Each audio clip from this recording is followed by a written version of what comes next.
Les branchements anarchiques et la vétusté des installations électriques au Gabon seraient à l'origine des milliers de cas d'incendie.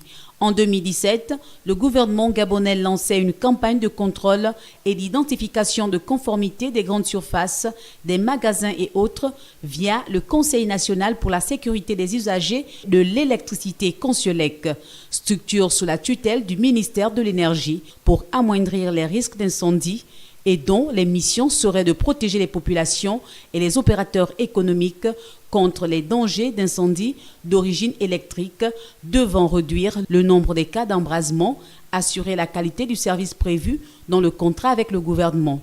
Les installations devaient compter un minimum de sécurité, contrôler les postes et le matériel électrique, etc.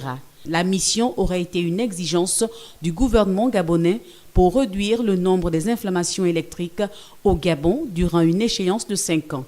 Selon certains rapports nationaux, un tiers d'incendies serait causé par des problèmes d'électricité, le plus souvent dû à des surchauffages d'un circuit électrique ou par un court-circuit, des câbles mal isolés ou à des contacts défectueux qui feraient chauffer les fils électriques. Par ailleurs, les résultats de cette exigence seraient la bienvenue pour plusieurs familles gabonaises vivant au quartier Okala-Carrière dans le 1er arrondissement de la commune de Libreville.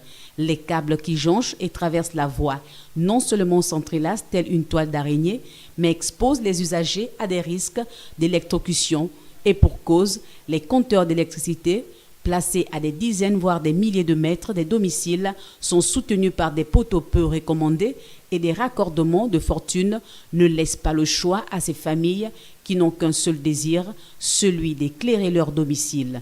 Ces images en sont la parfaite illustration. Les pouvoirs publics sont ici interpellés.